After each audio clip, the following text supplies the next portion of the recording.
Hello, good evening.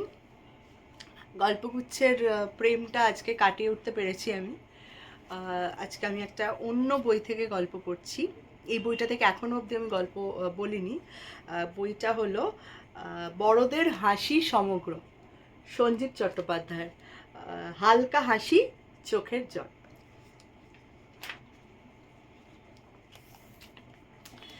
যে গল্পটা পড়বো সেই গল্পটার নাম হলো ভালোবাসা মোড়ে ভিখিরি করেছে। আজকাল তো যে অবস্থা দেখছি চতুর্দিকে, ভালোবাসা আর মানে যে ভালোবাসছে তা সে আর ভিখিরি খুব একটা হচ্ছে না। মানে ভিখিরি হওয়ার জন্য আর কেউ ভালোবাসে না। সেটা অবশ্য ডিপেন্ড করে ফাইন্যান্সিয়ালি ভিখিরি নাকি ইমোশনালি ভিখিরি। যাই হোক, গল্পটা পড়ি আগে, দেখি গল্পটায় কেমন ভিখিরি করেছে ভালোবাসা। ওই যে মোড়ের মাথায় হলুদ রঙের বাড়িটা দেখছেন, ওই বাড়িটায় আমি থাকি, আমার বউ থাকে, আমার এক ছেলে আর মেয়ে থাকে। ছেলে বড় আর মেয়ে ছোট। আমি ইচ্ছে করলে আমার বাড়ির বাইরে একটা মার্বেল ফলক লাগাতেই পারি, তাইতে লেখাতে পারি প্ল্যান্ড ফ্যামিলি।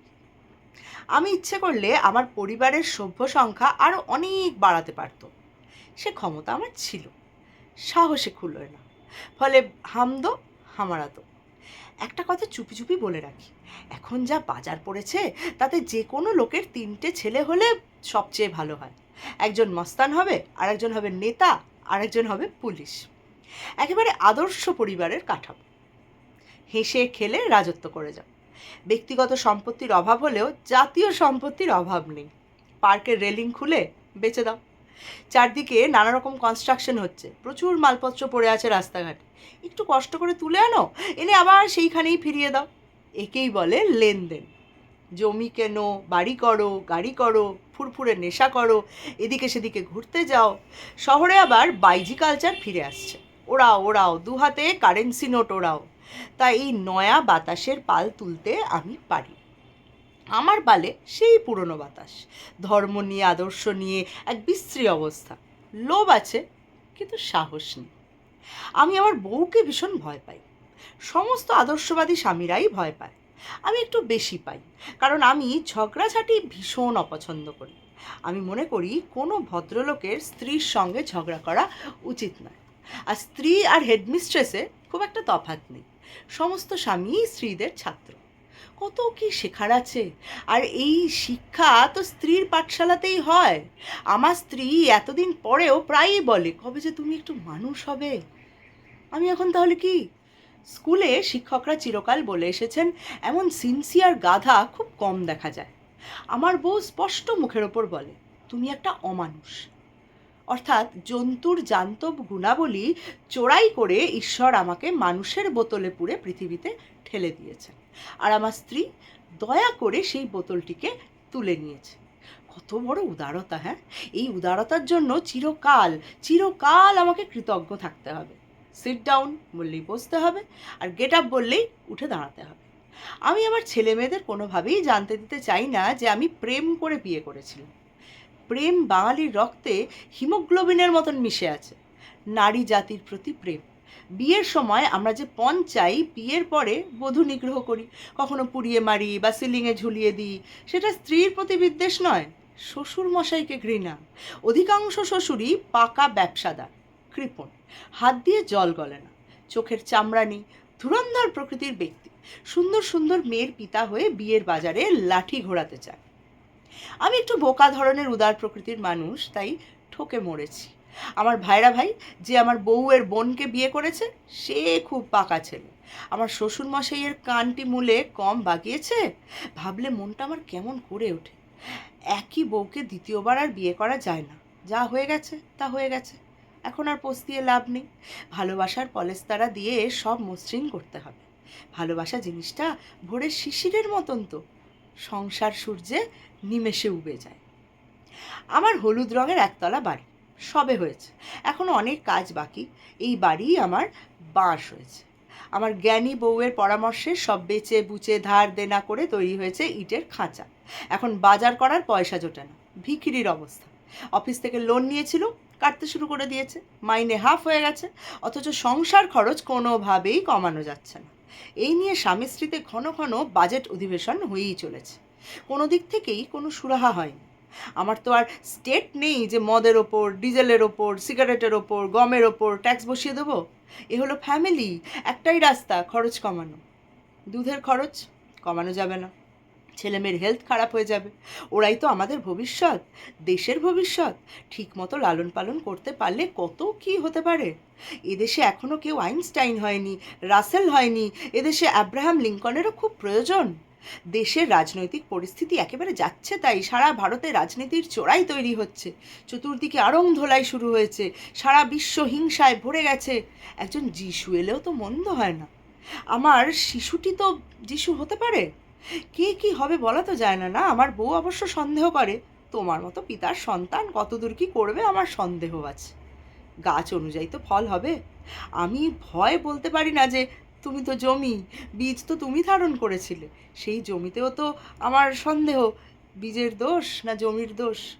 সাহস করে বলি না, বললেই দাঙ্গা হাঙ্গামা বেঁধে যাবে। মেয়েদের সঙ্গে ঝগড়ায় আমি পারবো না, কারণ আমার মেমোরি আবার তেমন ভালো না। মামলা আর বউয়ের সঙ্গে ঝগড়ায় পোস্ট রেফারেন্সের খুব প্রয়োজন হয়। 10 বছর আগে এক বর্ষার রাতে আমি কি বলেছিলুম আমার বউয়ের মনে আছে। Living reference manual. মাঝে মাঝে মনে হয় মেয়েদের স্মরণশক্তি বেশি, না বিয়ে হলেই স্মরণশক্তি খুলে যায়। আমার তো কালকের কথাও আজ মনে থাকে না, টেপের মতো সব ইরেজ হয়ে যায়। বেশ, দুধ কমানো যাবে না। বোতলের সাদা জল, পলিথিনের ব্যাগে ভরা থলথলে সাদা জলের বাঙালির ধৃতি, পুষ্টি, মেধা, সারা পরিবারে ভাগ মাটোয়ার আর আধ কাপ মাথাপিছু পেটে না গেলে মনস্তাত্ত্বিক দুর্বলতা দেখা দেবে। গ্যাসের খরচ কমানো যাবে না। গ্যাস দিয়ে আর গ্যাস নিয়েই তো আমাদের জীবন।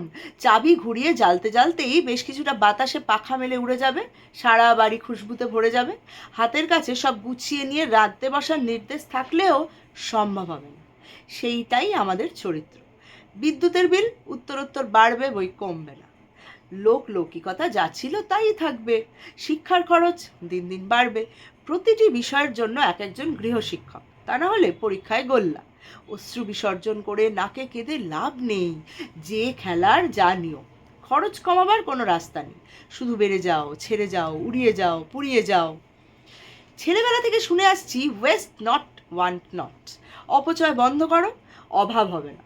কিন্তু স্বভাব যাবে কোথায়? মহিলার স্বভাব হলো তারা অন্যকে উপদেশ দেবেন, সেই উপদেশের সিকির সিকির নিজেদের জীবনে পালন করবেন না। আমার স্ত্রী পাশের বাড়ির বউটিকে উপদেশ দেন, স্বামী অফিস থেকে ফেরা মাত্রই অমন মেজাজ দেখাও কেন? আগে আসতে দাও, বসতে দাও, শান্ত হয়ে চাটা খেতে দাও, তারপর যা বলার বলো। বলবে বই কি, স্বামীকে বলবে না তো কাকে বলবে? পৃথিবীতে ওই লোকটাই তো একমাত্র লোক, জীবন সাথী। এই উপদেশ আমি নিজের কানে শুনেছি, কিন্তু আমার বেলায় ঠিক উল্টোটা হয়। আপনি আচরি ধর্ম, এই নীতিবাক্যটি ভদ্রমহিলা হয়তো বহুবার শুনেছেন, মগজে তেমন ছাপ ফেলেনি। ঢোকার দরজার মুখে একটা পাপোশ আছে, সেইখান থেকে শুরু। কি হলো? ওখানে পাপোশটা কি জন্য রাখা হয়েছে? 56 টাকা নগদ দাম দিয়ে কেনা হয়েছে কি কারণে? তোমার হাই জাম্প প্র্যাকটিস করার জন্য? ওই নোংরা জুতো নিয়ে ছাগলের মতো লাফিয়ে আমার সুন্দর মোজাইক মেঝেতে তুমি দাগ ফেলে দিলে। জানো না মোজাইকের মেঝে কি সাংঘাতিক সেন্সিটিভ? একবার দাগ ধরে গেলে সহজে উঠতে চায় না। অক্সালিক অ্যাসিড দিয়ে ঘষতে হয়, মোম পালিশ করতে হয়। আর রাস্তার জুতো নিয়ে ভেতরে আসোই বা কেন? Very nasty habit. আমারও মেজাজ ঠিক থাকে না। জ্যাম ঠেঙিয়ে, ধুলো, ঘাম, ডিজেলের ধোঁয়া গায়ে মেখে, ঘাড়ে পিঠে সহযাত্রীদের রদ্দা খেয়ে, ময়ান দিয়ে ঠাসা লুচির ময়দার তালের মতন বাড়ি ফিরে দরজার মুখ থেকে শুরু হলে কার ভালো লাগে? আমার মোজেক, তোমার মোজেক মানে? পুরো প্রোডাকশানটাই তো আমার। চিত্রনাট্য, পরিচালনা, সঙ্গীত, গীত রচনা সবই তো আমি করেছি। ভাদ্র মাসের রোদে পোস্ট অফিসের পিয়নের ছাতা মাথায় দিয়ে মিস্ত্রি খাটিয়েছি, নাক দিয়ে সিমেন্ট টেনেছি, পা দিয়ে মশলা ডলেছি। জোগাড়ের অভাব হয়েছে যেদিন, ক্যানেস্তারা জল ঢেলে ইট ভিজিয়েছি। পয়সা ছিল না, মোজাইক ঘষবার মেশিন আনতে পারেন, নিজেই হাঁটু গেড়ে বসে পাথর দিয়ে ঘষে ঘষে দানা বের করেছি। সেই থেকে আমার হাঁটুতে কড়া, কোমরে সায়াটিকা, ভাদ্রের রোদে পুড়ে জন্ডিস, সেই থেকে চোখ দুটো ঘোলাটে হলুদ। আর এখন সেই সাধনার পীঠস্থানে জুতো শুদ্ধ পা রেখেছি বলে তোমার ধাতানি খেয়ে মরছি। বেশ চড়া গলাতেই বলতে হলো, জুতো তাহলে রাখবো কোথায়? মাথায়? মাথায় তো রাখতে বলিনি, বাইরে সিঁড়ির একপাশে রাখতে পারো তো। 3 দিন আগে আমার নতুন কোলাপুরির একটা পাটি কুকুরে মুখে করে নিয়ে গেছে, তাহলে গাছে তুলে রাখো। জমিটা যখন কিনি তখন সেখানে একটা ফলসা গাছ ছিল, গাছটাকে কায়দা করে বাঁচানো হয়েছে। সেই গাছে জুতোটাকে ঝোলাবার পরামর্শ। গাছ থেকে ফল পাড়ে, ফলের বদলে রোজ সকালে জুতো পারবো? বলা যায় না ডাল থেকে একটা সুদৃশ্য শিকে ঝুলিয়ে দেবে। এ তো কায়দার যুগ না, রোজ জুতো শিকে তুলে বাড়ি ঢুকতে হবে। আমার স্ত্রীর একটা ম্যানিয়া মতো হয়ে গেছে, ঘুরছে ফিরছে, ঘাড় কাত করে পাশ থেকে আলোর বিপরীতে দেখছে মেঝে দাগ পড়েছে কিনা।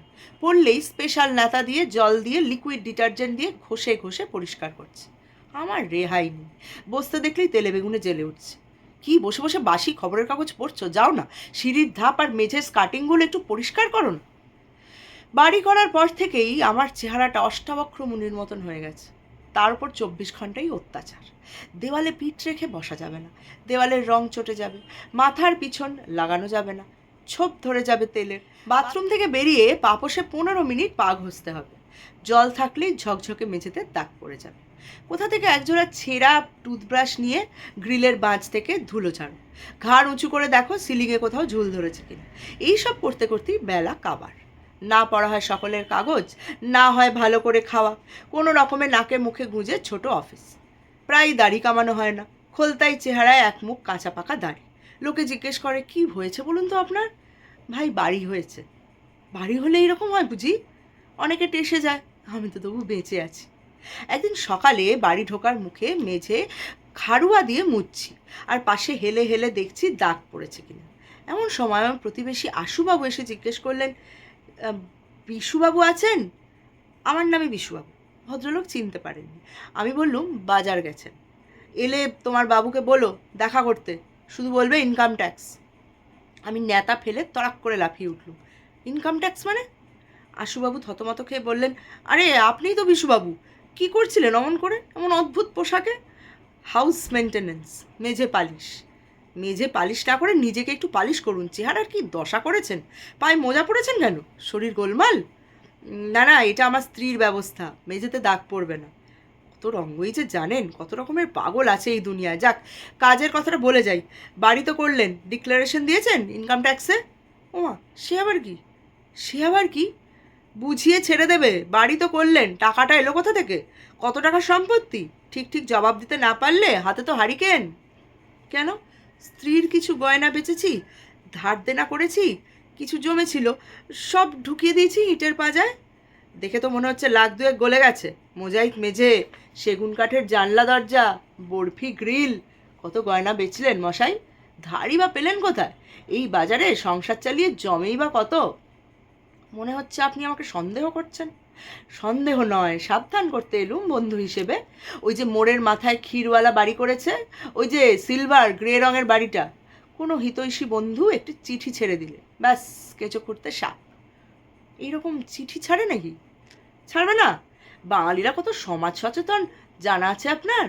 এই যে হালফিল কালী পুজো গেল, কত আনন্দ দিয়ে গেল বলুন তো। ছেলেরা অষ্টপ্রহর গান শোনাবার ব্যবস্থা করেছিল, সারা দিন সারা রাত মুহুর্মুহু বোমা ফাটিয়ে শরীরের রক্ত সঞ্চালন বাড়িয়ে দিয়ে গেল। 2-4 জন তো টেসেও গেল, মানে মোক্ষ লাভ করলো। ছোট কথা কানে তোলার উপায় ছিল না। আবগারি বিভাগের রোজগারও বেড়েছিল। সকলেই মাহা মাহা করছে। কান খাড়া করে আবার শুনলুম, মা নয়, বলছে মাল। ইয়াং জেনারেশন একেবারে টং। বিসর্জনের প্রসেশন হচ্ছে, একজন ধাক্কা মেরে নর্দমায় ফেলে দেয়। এই দেখি কেউ প্রকৃতিস্থ নয়, সকলের মুখে এই চুল্লুর গন্ধ। সমাজ সচেতন না হলে এসব পারত? আপনিও তো বাড়ি করেছেন, ডিক্লারেশন ফাইল করেছেন। আরে আমার বাড়ি তো আমি আমার বউয়ের নামে করেছি। চালাক লোকেরা তাই করে। এইবার আশুবাবু দুর্ভাবনা ঢুকিয়ে দিয়ে চলে গেলেন। 1 কাপ পানসের চা নিয়ে দেওয়ানি খাসে পা ছড়িয়ে বসল। আগে 100 টাকা কেজির ফুরফুরে গন্ধওয়ালা চা নিয়ে আসতো, সেই চা এখন 40 টাকায় নেমে গেছে। না আছে লিকার, না আছে ফ্লেভার। বাড়ি করে পপার হয়ে গেল। এখন দুম করে ভারী রকমের কারোর অসুখ করলে বিনা চিকিৎসায় মরবে। সামনেই আসছে বিয়ের মাস, গোটা 3 নিমন্ত্রণপত্র তো আসবেই। বাড়িতে দেওয়ার মতন যা ছিল সবই তো দেওয়া হয়ে গেছে, মাছের তেলে মাছ ভাজার আর উপায় নেই। সেই হলুদ বাড়ি থেকে কিছুক্ষণ পরেই অষ্টাবক্র মুনির মতো একটি লোক বেরিয়ে এলো, হাতে একটা ঢাউস ব্যাগ, পকেটে 10টি মাত্র টাকা। সেই টাকায় আলু হবে, কপি হবে, মাছ হবে, মাংসও হবে, মাথা ধরার ওষুধও হবে, গায়ে মাখার সাবান হবে, দাড়ি কামাবার প্লেট হবে। আমার বউ বলে, দাড়িওয়ালাকে একটু কষ্ট করতে হয়, ট্যানা পড়ে ঘুরতে হয়। ভোলা মহেশ্বরের কথা ভাবো। উল্টো দিক থেকে বিকট শব্দ করে একটা মোটর বাইক আসছে। দেখেই বুকটা ধক করে উঠল। গ্রিলওয়ালা এখনও টাকা পাবে। মোটাসোটা গাট্টা গোট্টা এক ভদ্রলোক আমাকে জমি একটা ঘুষি মারলে 3 দিন উঠতে হবে না। আমি সঙ্গে সঙ্গে পেছন ফিরে দাঁড়ালুম। পাওনাদারের কাছে পেছনও নেই, সামনেও নেই। মোটর বাইক ঠিক আমার পেছনে এসে থেমে পড়ল। ভুট ভুট ভুট ভুট মধুর শব্দ।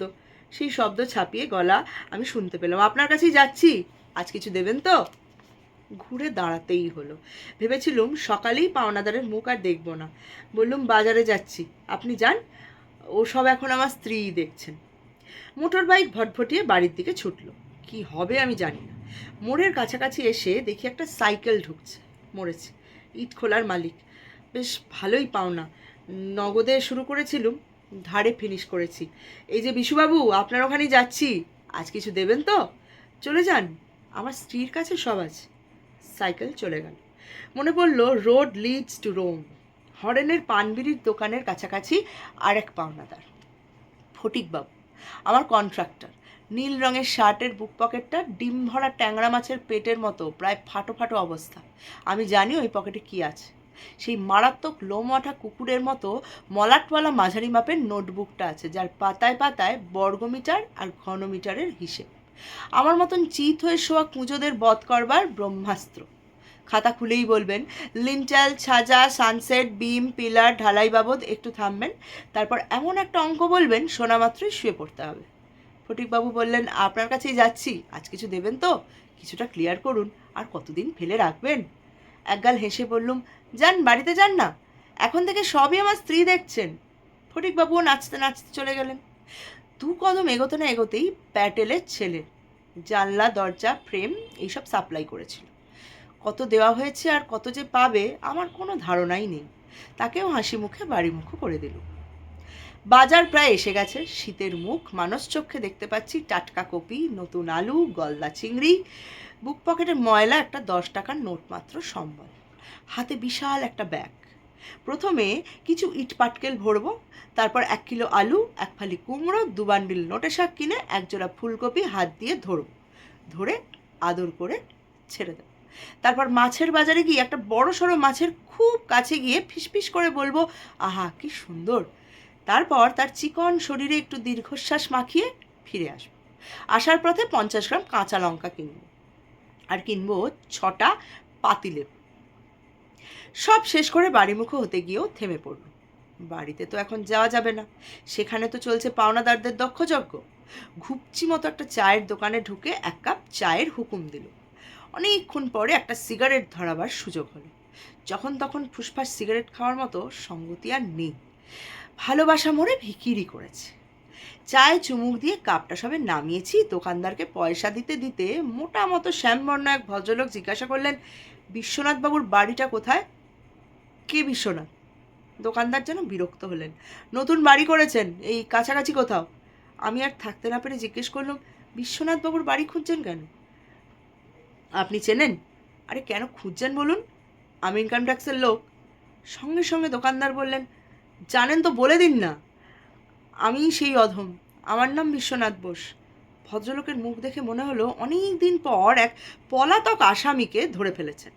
বিশ্বনাথ বোস, চলুন বাড়ি চলুন, কথা আছে। বাড়ির বাইরে তখন সব সার দিয়ে বসে আছে। গ্রিলওয়ালা, কাঠওয়ালা, ইট চুন সুরকিওয়ালা, কন্ট্রাক্টর। তাদের সামনে দাঁড়িয়ে আমার স্ত্রী, মুখে মোনালিসার হাসি। ইনকাম ট্যাক্সের ভদ্রলোককে সামনে খাড়া করে দিয়ে বললুম, এই নাও আর একজন, ইনি আরও বড় পাওনাদার, পাওনাদারদের মহেশ্বর, খোদ ইনকাম ট্যাক্স। যথাভিজ সম্মানপুর নিবেদনম ইদম। আমার স্ত্রী আরও মধুর হেসে বললেন, ভালোই হয়েছে এসেছেন, ইনকামের জীবন্ত সব সোর্স এই সামনে লাইন দিয়ে বসে আছেন। আর আমি মা দুর্গা। কেউ আমাকে গ্রিল দিয়েছেন, কেউ দিয়েছেন কাঠ, কেউ দিয়েছেন বাঁশ, কেউ দিয়েছেন চুন সুরকি। এই আপনার সোর্স। সবাই এখন গলায় গামছা দিয়ে পাক মারছেন, আপনিও মারুন। আমার সেই মুহূর্তে মনে পড়লো গানের লাইন, ওই দেখা যায় বাড়ি আমার, চৌদিকে মালঞ্চ নয়, পাওনাদারের বেড়া। খুবই অদ্ভুত একটা গল্প, অনেক কিছু খুব স্বাভাবিক, মানে চারপাশে তো দেখতেই পাওয়া যায়। আর পুরো গল্পটাই আসলে কিছু কিছু ক্ষেত্রে সত্যি, কিছু কিছু ক্ষেত্রে আবার উল্টো, কিছু কিছু ক্ষেত্রে এরকম হয় না, অন্যরকম হয়। আসলে কিছুই না, আমাদের মানে ভালোবাসা আর যাই বলি না কেন, আয়ত্তের বাইরে গিয়ে কোনো রকম কাজ করলে জীবনে বোধহয় এইরকমই অবস্থা আসে। সেটাকে খুবই হাসির মোড়কে স্যাটায়ার ফর্মে লিখেছেন সঞ্জীব চট্টোপাধ্যায়, ভালোবাসা মোড়ে বিক্রি করেছে। আর কিছু বলবো না গল্পটা নিয়ে। আমার খালি মনে হয় যে একটাই জিনিস, যে এখানে যেভাবে বলেছে, এখানে হয়তো খুবই একটা সাধারণভাবেই বলেছেন গল্পকার, যে বউয়ের প্রেশারে, বউয়ের দাবি পূরণ করার জন্য তার হাজব্যান্ড এই জিনিসগুলো করেছে। সবসময় এরকমটা হয় না, আবার হয়ও, এটাও সত্যি হয়, সবসময় এরকমটা হয় না। অনেক মানুষ আছে যারা ভীষণই আয়ত্তের বাইরে গিয়ে নানান কিছু করতে যায়, যেমন আমি আর আমার হাজব্যান্ড আয়ত্তের বাইরে গিয়ে ঘুরতে যাই প্রত্যেক বছর। কিন্তু এইটাতে একটা অক্সিজেন পাওয়া যায় ঘুরতে গেলে। আমরা প্রত্যেক বছরই প্ল্যান করি যে পুজোর সময় একটা বড় কোনো ট্রিপ করবো, অবভিয়াসলি আয়ত্তের বাইরে নয়, আমি মজা করে বললাম, যতটা সম্ভব হয় আমাদের ক্ষমতার মধ্যে থেকে কোথাও ঘুরতে যাওয়া। কারণ ঘুরতে গেলে যে অক্সিজেনটা পাওয়া যায়, সেই অক্সিজেনটা আমাদের সারা বছরের আবার সেই হার্ডওয়ার্ক, আবার স্ট্রেস, এগুলো নিতে সাহায্য করে। এই প্রত্যেক বছরের এই যে ঘোরা, আমাদের বিয়ে এই নিয়ে 5 বছর হতে চললো, এই প্রত্যেক বছর আমরা যে ঘুরতে যাই, সেই ঘুরতে যাওয়ার টাকা যদি আমরা অ্যাড করি, তাহলে হয়তো এই মুহূর্তে আমরা একটা বিশাল বাড়ি বানিয়ে ফেলতে পারতাম। কিন্তু আমাদের মনে হয় যে আমরা ঘুরতেই যাব। এইরকম মানুষ বিভিন্ন বিভিন্ন কিছু জীবনে প্রায়োরিটি বানায়। কেউ ঘুরতে যায়, কেউ দামি দামি জিনিস কেনে, কেউ বড় বাড়ি বানায়, তারপর কেউ গাড়ি কেনে, এইরকম আর কি। তো আমার আর আমার হাজব্যান্ডের যেমন এটা মনে হয় যে আমাদের ঘুরতে গেলেই সেটা ভালো লাগবে, আমরা তাই ঘুরতে যাই। আমাদের মেয়েও তাই ঘুরতে খুব ভালোবাসে। কিন্তু এখনো অবধি জীবনে সেই সিচুয়েশন আসেনি যেখানে গিয়ে আমাদের মনে হয়েছে যে এইবার ঘুরতে না গিয়ে টাকাটা থাকলে আমাদের সুবিধে হতো। এখনও আসেনি, God's grace, thanks to universe, যে আসেনি এরকম সিচুয়েশন। তাই আমার মনে হয় যে জীবনের সমস্ত কিছুই আয়ত্তের মধ্যেই করা উচিত। মানে ওই যে একটা এখানে ছিল না, চিত হয়ে শুয়ে, কি ছিল কথাটা বলছি, ঘুরছে ফিরছে, খুঁজে পাচ্ছি না, এটা আছে না, চিত হয়ে শুয়ে স্বপ্ন দেখা, কুঁজোর স্বপ্ন দেখা, চিত হয়ে শোয়া কুঁজোদের বধ করবা, চিত হয়ে শোয়া কুঁজো আর কি। মানে কুঁজোরা যেহেতু চিত হয়ে শুতে পারে না, আমি শেমিং করছি না, কিন্তু প্রভাব আর কি, অনেক পুরনো কথা, প্রবাদ। তো ওটাই আর কি, যে সমস্ত কিছু জীবনে আয়ত্তের মধ্যে করাই ভালো আর কি, যাতে ভবিষ্যতে সমস্ত কিছু আমরা ভেবে তো করতে পারি না, কিন্তু অ্যাটলিস্ট এরকম আফসোস যাতে না হয় যে এবার কি হবে, কালকে কি হবে। এখন অবধি ওই সিচুয়েশনটা আমাদেরও আসেনি, আমার মনে হয় কারোরই জীবনে যাতে না আসে, সেভাবেই জীবনে চলা উচিত। যাই হোক, এটা খুবই হাসির গল্প, সেটা নিয়ে এত সিরিয়াস কথা আমি বলবো না। এই বইটা থেকে আমি প্রথম এই গল্পটা পড়লাম। এই বইটা আমার একদম নতুন বই, এটা একদমই আমার ছোটবেলার বই নয়। দশম মুদ্রণ 2023, মানে তারপরেই এই বইটা আমি কিনেছিলাম। প্রচ্ছদ রচিষ্ণু সান্যাল, অলঙ্করণ সৌকর্য ঘোষাল। আর এই বইটা সম্পর্কে উনি বলেছেন, সঞ্জীব চট্টোপাধ্যায়, বাপরে কত কি ছাইপাশ লেখা হয়ে গেছে, একসঙ্গে না করলে বোঝাই যেত না। প্রশ্রয় পেলে লেখক কি কাণ্ড করে বসে, এই সংকলনই তাহার উদাহরণ। মোমবাতির মতো জীবনেও জ্বলতে থাকে, ক্ষইতে থাকে, আর ধরতে পারলেই পাওয়া যায় সুখ দুঃখের কাহিনী। সব ভীষণই এক জীবন, জীবনেরও দুপাটি দাঁত, চিবোচ্ছে বেরোচ্ছে রস, টক মিষ্টি ঝাল, শেষে ছিবড়ে। বেশি জ্ঞান ভালো নয়, বেশি বোঝাও ভালো নয়, হেসে নাও, দুদিন বই তো নয়, কার যে কখন সন্ধে হয়। ওটাই বললাম যে মজাটাকে মজা হিসেবে নেওয়াই ভালো, সব কিছু তো সিরিয়াসলি ভেবে লাভ নেই। আমি খুবই ওভারথিঙ্ক করি, আমাকে সারাক্ষণই আমার বাড়ির লোক, আমার হাজব্যান্ড বলে যে এত ওভারথিঙ্ক না করতে। আমি খুবই ওভারথিঙ্ক করি মাঝে মাঝে, আবার সেটাকে ওভারকাম করতে পারি। যাই হোক, জীবনে হাসি মজায় থাকাই ভালো, কখন কি হয় কেউ বলতে পারে না। আশেপাশের লোকগুলোকে ভালো রেখে নিজে ভালো থাকাটা খুব ইম্পর্ট্যান্ট।